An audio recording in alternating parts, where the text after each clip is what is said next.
how are our standards for where you could have a magnitude 8 or 9 quake? That's that. Oops. So, as I say, I've been very busy, I haven't been able to prepare everything. I'd like to read you one other thing here. This is about, you may think it's unrelated, but to me it is related. This is from the Urban Development Institute, and I just discovered this text on their website today for a luncheon coming up in a couple weeks. And it's about the Metro Vancouver Regional Growth Strategy. It's formerly called the GVRD. It's 20-something municipalities, 2.1 million people. And here, this is interesting coming from the development industry. The Regional Growth Strategy is the most important document Metro Vancouver has ever produced. If you do business anywhere in the region, you will be affected. The RGS establishes an urban containment boundary and makes specific parcel-based land use designations for all land in Metro Vancouver.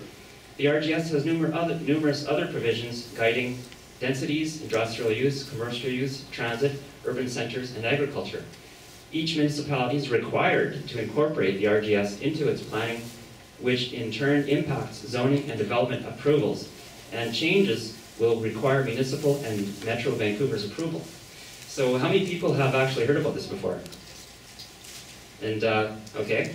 Did you read, I find the people that I talked to didn't realize that the public hearing process ended in December, and I have since I heard about this from some of the community people who are quite specialized in this topic. It sounds like it's a very significant transfer of authority from local governments to Metro, which doesn't have an elected board, or to TransLink, which does not have its political appointees. So it sounds very significant. If you search on Google News, the top thing that comes up is the Comox Valley Regional Growth Strategy. So you wonder what's going on. I think that there's not been enough consultation. I think City Hall, the public servants, and also the elected officials need to be in more contact with the people. And to me, the whole thing is connected. This topic of taller buildings, the report was released late on a Friday. This regional growth strategy, final document, which has a lot of wordsmithing in it, in a legal document where and or can make a huge difference. It was released on Friday with 4 business days before it's to be approved by the Metro Board on Friday morning, 9 o'clock. So there was an article in the paper, The Province, about this the other day, showing some what West Vancouver would look like if everything was built according to this plan. And there's been a lot of discussion. That kind of discussion should be done in public before the document is finalized.